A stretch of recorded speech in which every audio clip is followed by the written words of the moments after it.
नमस्कार। Face to face Uttar Pradesh में आप सभी दर्शकों का बहुत स्वागत है। और आज face to face Uttar Pradesh में एक बहुत ही ज्वलंत मुद्दे पर हम बहस करने जा रहे हैं। देखिए, इसमें कोई दो राय नहीं कि उत्तर प्रदेश देश का सबसे बड़ा राज्य है और सबसे ज्यादा लोग यहां पर रहते हैं। मुद्दों पर बात ना होकर इस वक्त उत्तर प्रदेश के दो बड़े राजनेता यानी उत्तर प्रदेश के मुख्यमंत्री योगी आदित्यनाथ और समाजवादी पार्टी के सुप्रीमो अखिलेश यादव एक दूसरे पर आरोप प्रत्यारोप लगा रहे हैं। एक तरफ जहां अखिलेश यादव ये कह रहे हैं कि ये भारतीय जनता पार्टी यानी योगी सरकार टॉप 10 माफिया की सूची जारी करे, और दूसरी तरफ ये भी वो कह रहे हैं कि हमारे मठाधीश मुख्यमंत्री। इसके बाद भी योगी आदित्यनाथ ने जवाब दिया। योगी आदित्यनाथ ने कहा कि जब समाजवादी पार्टी की सरकार थी तो उस वक्त क्या स्थिति थी वो किसी से छिपा हुआ नहीं है। और उन्होंने ये भी कहा कि ऐसा लगता है कि औरंगजेब की आत्मा इनके अंदर प्रवेश कर चुकी है। तो राजनीति में इस तरह की भाषा का मतलब क्या है, मायने क्या है, ये हो क्यों रहा है दोनों तरफ से? क्या 10 विधानसभा सीटों पर जो उपचुनाव है उसको लेकर, या कोई और वजह है? ये जानेंगे। हमारे साथ 3 खास मेहमान जुड़े हुए हैं। एक बार मैं चाहूंगा कि उन्हें स्क्रीन पर ले आइए। विनीत शुक्ला जी हैं, भारतीय जनता पार्टी के प्रवक्ता हैं। बहुत स्वागत है विनीत जी IBC 24 उत्तर प्रदेश में आपका। पूजा मिश्रा जी हैं जो कि समाजवादी पार्टी की प्रवक्ता है, आपका भी बहुत स्वागत है। और साथ ही साथ बहुत ही वरिष्ठ पत्रकार जो उत्तर प्रदेश की राजनीति को बहुत लंबे समय से कवर कर रहे हैं, प्रमोद गोस्वामी जी हमारे आगरा पे जुड़े हुए हैं। प्रमोद गोस्वामी जी, आपका भी बहुत स्वागत है IBC 24 उत्तर प्रदेश में। बहस की शुरुआत की जाए, लेकिन उसके पहले हम दोनों का बयान सुन लेते हैं। यानी योगी आदित्यनाथ ने क्या कहा और समाजवादी पार्टी के सुप्रीमो अखिलेश यादव ने क्या कहा, उन पर क्या लगाया, वो सुना देते हैं।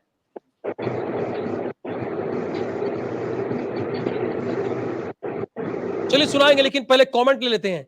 ये बात मैंने लगभग बता दिया है। विनीत जी, ये आपकी तरफ से ये साफ साफ कहा जा रहा है कि लगता है औरंगजेब की आत्मा घुस गई है, और आपने ये भी कहा कि दरिंदे हैं। आज गाजियाबाद में देखिए, मिल्कीपुर में देखिए, आपकी तरफ से बयान आई, जितने महिला के खिलाफ अपराध होते हैं उसमें समाजवादी पार्टी का ही कनेक्शन होता है। अगर समाजवादी पार्टी का कनेक्शन होता है तो आपकी सरकार है, आप उन्हें जेल में डाल सकते हैं, कार्रवाई कर सकते हैं। देखिए राहुल जी, समाजवादी पार्टी का चरित्र आप सबको पता है कि साधु संतों के प्रति और सनातन के प्रति कैसा रहा।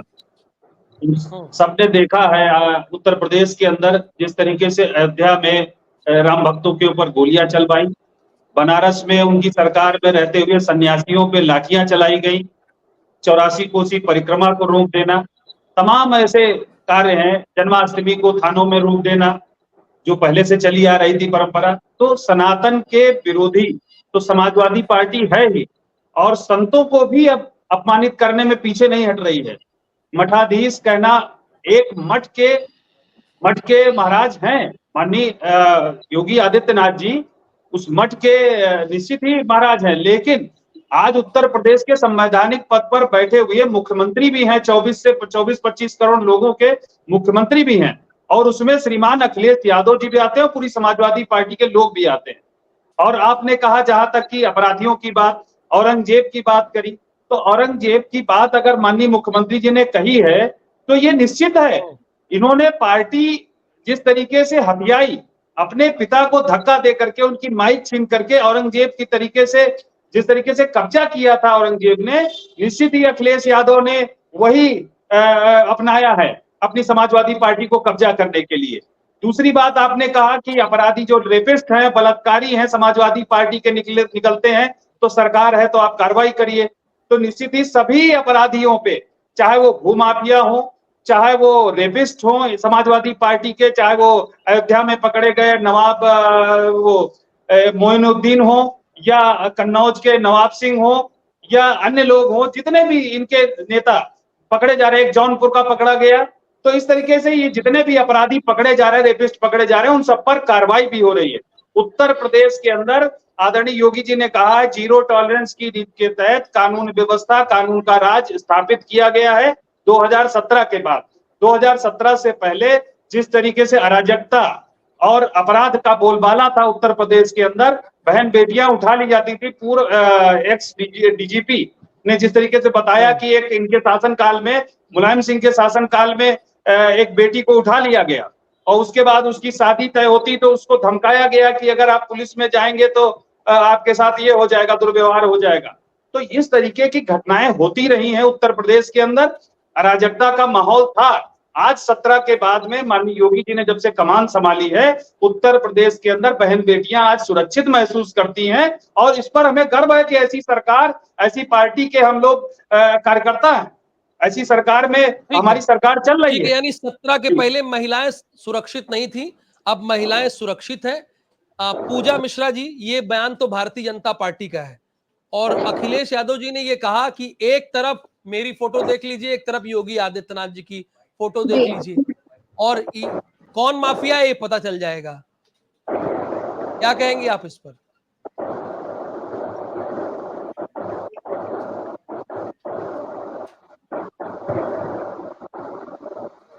जी राहुल जी, हालांकि पहले तो आपको नमस्कार और साथी प्रवक्ताओं को मेरा नमस्कार। राहुल जी देखिए, माननीय अखिलेश यादव जी ने कहा कि आप उनको देख लीजिए या जो है मुख्यमंत्री जी को देख लीजिए, या उन्होंने विजुअल की अपीयरेंस की बात कर ली। चलिए ठीक है, उसको भी हम साइड लाइन कर देते हैं। अभी जो है भाजपा के प्रवक्ता कह रहे थे कि 2017 से पहले महिलाएं सुरक्षित थी। ठीक उसी प्रकार से जिस प्रकार से 2014 से पहले भारत आजाद नहीं था, ठीक उसी प्रकार से जिस प्रकार से जो है माननीय प्रधानमंत्री जी को शायद शर्म आ रही थी भारत में पैदा होने पर, मुझे लगता है उसी प्रकार से जो है ये भी वार्ता कही जा रही है कि 2017 से पहले महिलाएं सुरक्षित थी उत्तर प्रदेश में। राहुल जी, झूठ बोलने के लिए कुछ भी बोला जा सकता है, पर एनसीआरबी की रिपोर्ट ना तो आप बनाते हैं ना समाजवादी पार्टी बनाती है। वो साफ साफ कह रही है कि उत्तर प्रदेश में क्राइम बढ़ा हुआ है, देश का 1/3 क्राइम यहीं से जाता है। और दिन दहाड़े राहुल जी, उत्तर प्रदेश की राजधानी में लखनऊ में महिला के साथ छेड़खानी होती है और वो छेड़खानी होने के बाद में माननीय मुख्यमंत्री जी 2 नाम लेते हैं सदन में, एक जाति धर्म को ले, एक जाति विशेष को लेते हैं, एक धर्म विशेष को लेते हैं, उसके बाद में टारगेट करते हैं विपक्ष पे, और वो 2 नाम जांच में साबित होते हैं कि वो थे भी नहीं वहां पे। तो ये जो राजनीति गलत तरीके से लेकर के चले जा रहे हैं, तो ये दिख रहा है। अभी इन्होंने औरंगजेब की बात की। राहुल जी, आपको पता होगा इतिहास में औरंगजेब ने ना काफी मंदिरों को तोड़ा था, और इतिहास में पहली बार जो है कोई औरंगजेब के बाद में किसी ने प्राचीन मंदिरों को तोड़ने का कार्य किया तो भाजपा है। उन्होंने जो है वाराणसी में न जाने कितनी प्राचीन मंदिरों को तोड़ दिया औरंगजेब के बाद में, इसलिए तबका सिर्फ जो है भाजपा के पास में जाता है। उसके बाद अपराधियों का नाम नहीं ले सकती। देखिए कितनी बेशर्मी है, देखिए कितनी बेशर्मी है। मैंने बीच में इंटरफेयर नहीं किया, फिर भी इंटरफेयर करते हैं। क्यों इतनी हिम्मत नहीं दिखा पा रही समाजवादी पार्टी की नेता एक बार भी कि उन अपराधियों का नाम स्टूडियो में ले सके। मैंने एक बार भी कुलदीप सिंह सेंगर नहीं बोला, मैंने एक बार भी विनीत सिंह नहीं बोला, मैंने एक बार भी विनीत सिंह नहीं बोला। उसके बावजूद भी आपको क्या हो रही है?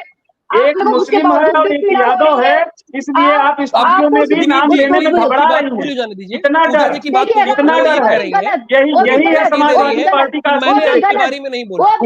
पूजा जी, आप एक महिला हैं और समाजवादी पार्टी में हमें लगता है कि आप डरी हुई हैं। आप समाजवादी पार्टी में डरी हुई हैं, इसीलिए आप नाम नहीं ले पा रही हैं। बिल्कुल बोलने नहीं दूंगी। समाजवादी पार्टी में आप डरी हुई हैं, इसीलिए आप अपराधियों का नाम नहीं ले पा रही हैं। बेशर्मा है, ये डर का माहौल है, इसी को कहते हैं डर का माहौल। जब समाजवादी पार्टी के नेता अपराधियों का नाम नहीं ले सकते तो बाहर क्या करेंगे? और आप कह रहे हैं कि आप महिला सुरक्षा की बात करते हैं। यही साबित हो रहा है कि ये महिला को डिबेट में नहीं खोलने दे रहे हैं। कितनी महिलाओं की इज्जत करते हैं। मैंने इनके बारे में बिल्कुल इंटरफेयर नहीं किया, और इनकी इज्जत देखिए। मैंने पहले बोला कि जिस तरीके से 2014 के पहले जो है माननीय प्रधानमंत्री को यहाँ पे जन्म लेने में शर्म आती थी, जैसे इनकी सांसद कहती है 2014 से पहले भारत आजाद नहीं था, वैसे ही इनका भी ये आलाप है, साबित हो रहा है कि महिलाएं सुरक्षित नहीं थी।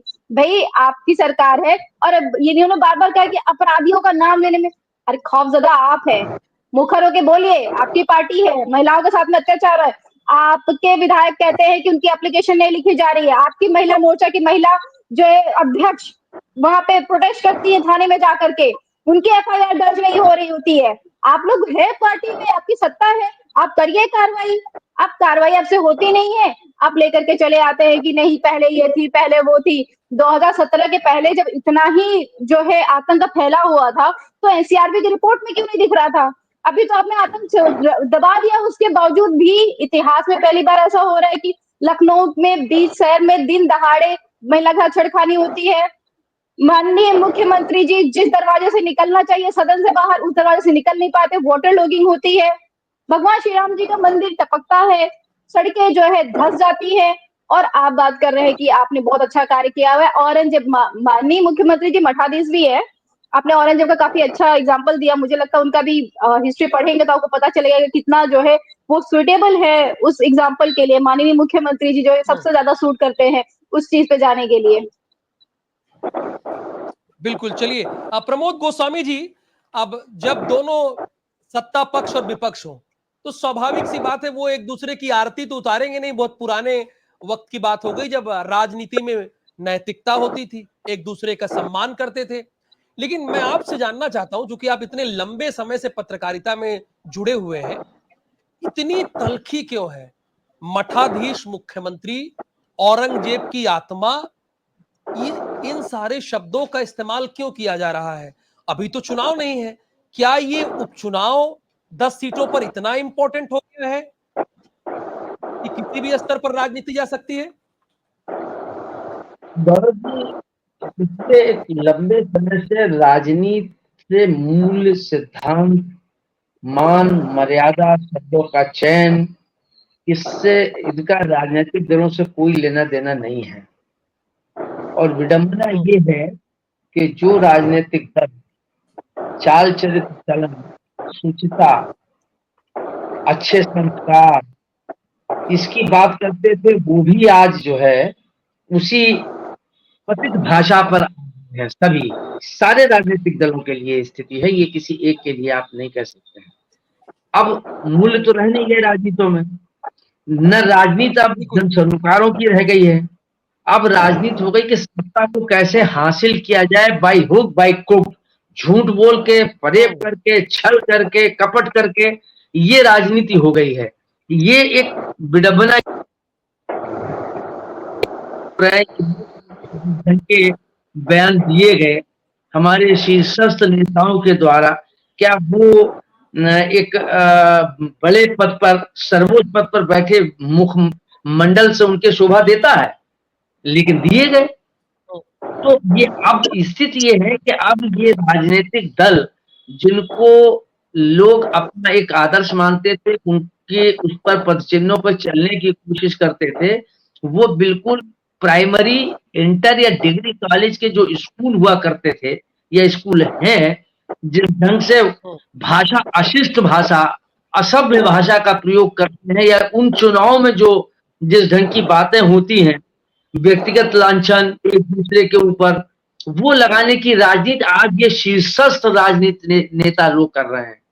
अब आप देखिए, जिस ढंग से ये कहा गया कि साहब ये औरंगजेब की औलाद है, जिस ढंग से कहा गया कि मट्टी में मिला देंगे, ये किसी मुख्यमंत्री की भाषा नहीं हो सकती। ऐसे ही जो अखिलेश जी ने कहा कि साहब ये मठाधीश नहीं, ये तो अपराधी हैं, होंगी तो भी कुछ मर्यादाएं होती हैं, कुछ सीमाएं होती हैं, भाषा शैली होती है। तो अब ना तो भाषा शैली रह गई है गौरव जी, न मर्यादाएं रह गई हैं। अब एक दूसरे के ऊपर व्यक्तिगत, अब आप ये देख लीजिए ना, लोकसभा, इस 24 के लोकसभा चुनाव, और इसको आप पूरा ले लीजिए। आप इसमें ये 10 चुनाव होने वाले, इसलिए महत्वपूर्ण, जो आपने दूसरा पॉइंट 10 चुनाव का कहा है, वो मैं अभी आपको बताऊंगा क्यों महत्वपूर्ण है, और ये विधानसभा चुनाव से कम महत्वपूर्ण नहीं है 10 बाई इलेक्शन। तो इनमें किसी में भी विधानसभा की इक्विवेलेंट की मान्यता है, मतलब विधानसभा की बराबरी वाला ये 10 सीटों पे उपचुनाव है। इससे कम महत्वपूर्ण नहीं है, ये बहुत महत्वपूर्ण है। मैं अभी आपको बताता हूं, ये उससे ज्यादा महत्वपूर्ण हो गए हैं। तो वो जो मैं कह रहा हूं, 24 के, एक सेकंड में मैं खत्म कर दूंगा।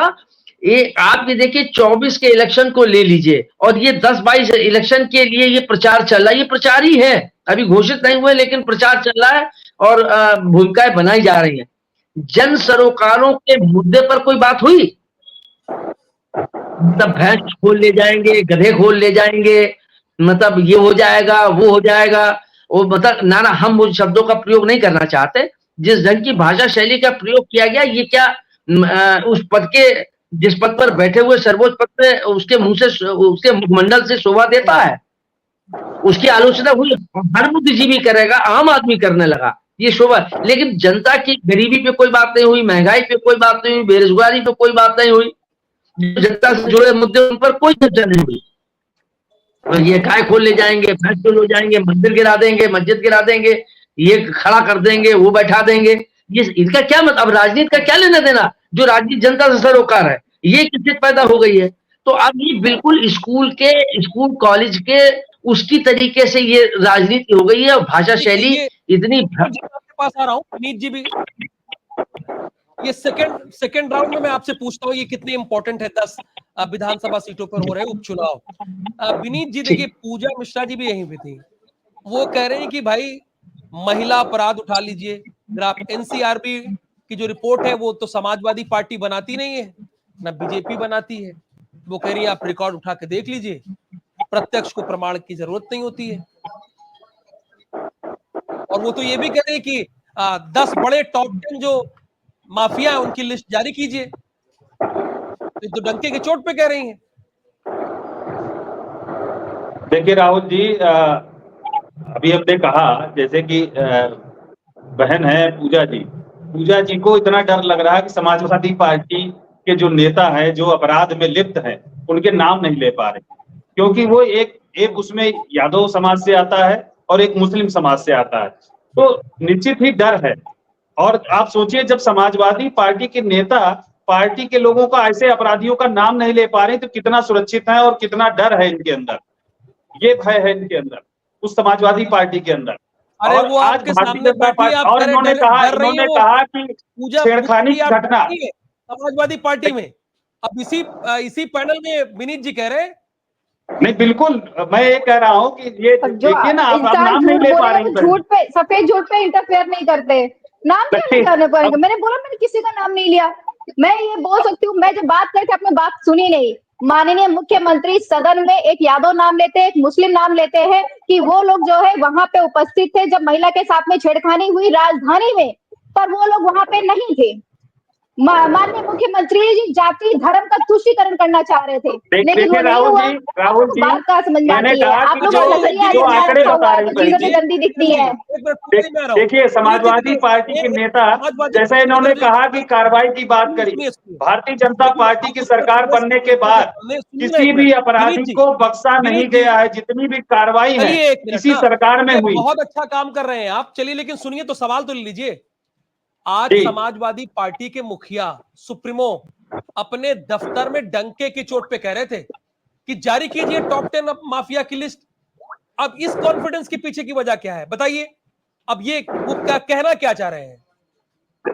वो कहना यही चाह रहे हैं। वो देखिए, मेरी बात सुनिए राहुल जी, उन्होंने पहले भी कहा था, 17 से लेके अब तक वो ये कह रहे हैं, और जारी भी किया जा रहा है, अपराधियों की लिस्ट जारी भी की जा रही है, और कुछ ऊपर चले गए हैं, कुछ जेल की सलाखों के पीछे है, कुछ तख्ती टांग करके जो है थाने में पहुंच करके कह रहे हैं कि हमें गिरफ्तार कर लीजिए, जमानत रद्द करा करके जेलों में चले जा रहे हैं लोग। ये है खौफ, ये पुलिस का इकबाल और कानून का राज, इस तरीके का अब आज दिख रहा है। आज उत्तर प्रदेश के अंदर लोग महसूस कर रहे हैं, व्यापारी हो, छात्र हो, महिलाएं हो, बच्चे हो, कोई भी हो, या पत्रकार हो, आज वो सुरक्षित महसूस कर रहे हैं। लेकिन समाजवादी पार्टी के कार्यालय और समाजवादी पार्टी के मीटिंग में जाते हैं कोई पत्रकार भी, तो अभी मिश्रा जी कह करके किस तरीके से अखिलेश यादव अपमान कर रहे थे, अरे मिश्रा जी, आप मिश्रा जी हैं, अरे भाई, एक पत्रकार को इस तरीके से जात पूछ करके अपमानित कर रहे थे। तो जातियों को आप अपमानित करके, और जिस तरीके से पत्रकारों को पिटवाने का काम करते हैं, ये सब सपा के कार्यकाल में होता है और सपा के कार्यालय में होता है।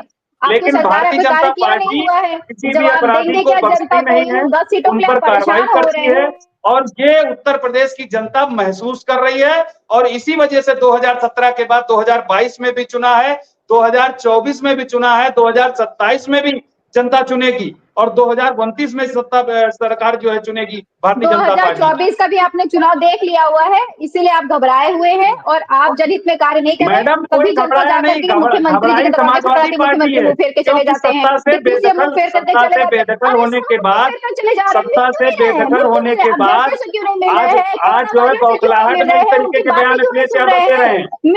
जितने भी अपराधी, जितने भी रेपिस्ट के अभी तक के केस आ रहे हैं, वो सब समाजवादी पार्टी के नेताओं के आ रहे हैं। करा पाते हैं और उसके बावजूद भी गाल बजाते हैं। आप देखिए, जाति धर्म की राजनीति आप करते रहे, सुप्रीम कोर्ट आपको चोट देती रहेगी। पहले आपने धर्म की राजनीति चालू की सावन में, उसमें रोक लग गई। उसके बाद में आपने खौफजदा करना चालू किया बुलडोजर से। अब उत्तर प्रदेश की 24 करोड़ जनता जानती है कि कौन जातियों में बांट करके राजनीति करना चाहता है और कौन सबका साथ, सबका विकास और सबके विश्वास के साथ, सबके प्रयास के साथ काम कर रहा है।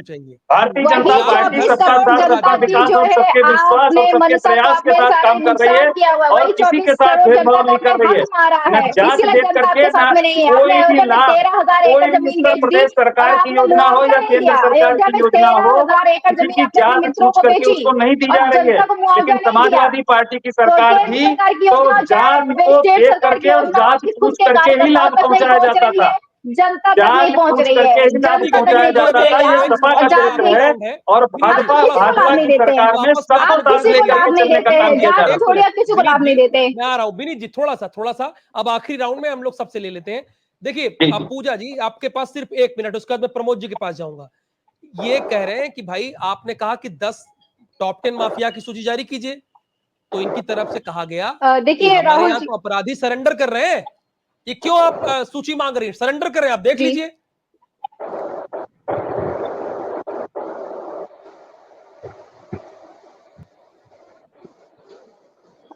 हाँ, ये सरेंडर करवाते हैं राहुल जी, जैसे कि विवेक प्रताप को करवाया, जैसे भी राम रहीम को पैरोल पे छोड़ा हुआ है, जेलर को अपनी पार्टी में ले लिया रिवॉर्ड देने के लिए कि भाई अच्छा आपने पैरोल पे छोड़ा है।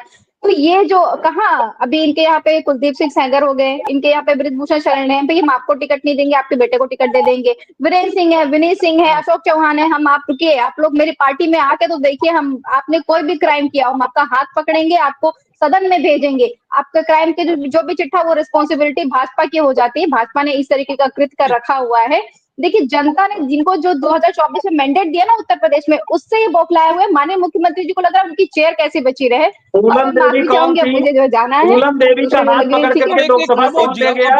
कदुआ को कौन ले गया? अतीक अहमद को कौन ले गया? मुख्तार को कौन ले गया? मत करिएगा, पूनम देवी बात मत करिएगा। आधे तो ऊपर चले गए हैं। आजम खान को सदन कौन ले गया? ऐसे अपराधी, ऐसे अपराधियों को सदन हाथ पकड़ करके कौन ले गया? समाजवादी पार्टी के लोग ले गए ना। जिन लोगों ने उनके साथ में अपराध किया, उनको समर्थन करते हैं आप, उनका समर्थन अतीक अहमद, मुख्तार अंसारी, आजम खान, कदुआ को, पूनम देवी को, इनके हाथ पकड़ करके कौन ले गया सदन के अंदर? समाजवादी पार्टी के मुखिया ले गए ना। ऐसे अपराधियों को सदन में कौन ले गया? आप उनका नाम ले ही नहीं सकते। अगर वो उनका 20 साल से अगर साम्राज्य चल रहा था तो समाजवादी पार्टी का संरक्षण प्राप्त था ना। वो अपराधी नहीं थे। आप जैसे लोगों के जो नियत है उससे उनको ठीक है, आ गया। चलिए आप दोनों को कर नियत वाले विनीत जी और पूजा जी, एक मिनट पूजा जी बस फाइनल कमेंट, चूंकि हम लोग सभी समय से बंधे हुए हैं और एक अंतिम कमेंट लेते हैं। अब प्रमोद गोस्वामी जी की स्थिति बनी क्यों है? क्योंकि वो दोनों नेता तो कह देते हैं, उसके बाद तो और तलखी बढ़ेगी ना, शहर में, जिले में, गांव में। ये स्थिति बनी क्यों है? क्या ये उपचुनाव की आप बात कर रहे थे 10 सीटों पर, क्या उसकी एक वजह है या कुछ और है?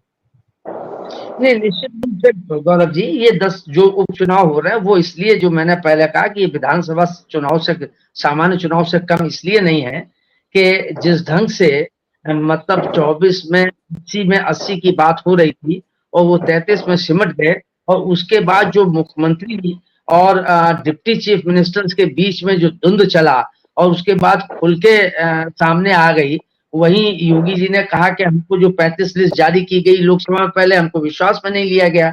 तो आपकी जो मतलब केंद्र के शीर्षस्थ नेताओं और उत्तर प्रदेश के मुख्यमंत्री को हटाने के लिए मतलब विधानसभा चुनाव से पहले भी चर्चाएं हुई थी, उसके बाद लोकसभा चुनाव से भी पहले कुछ महीनों पहले हुई थी, शायद बदल जाएंगे, लेकिन वो नहीं बदले। उसके बाद ये अंतर्द्वंद जिस समय योगी आदित्यनाथ जी ने शपथ ली, उस समय से ये चल रहा है कि मुख्यमंत्री जी अब हटे तब हटे, ये चल रहा था। ये इसलिए महत्वपूर्ण है कि जब ये योगी जी ने ये बात कही और जब केशव मौर्य ने कहा कि सरकार बड़ी नहीं है, संगठन बड़ा है, ये खुल के विवाद सामने आया और पूरी मीटिंग में सबके सामने मुख्यमंत्री की मौजूदगी में ये बात कही गई।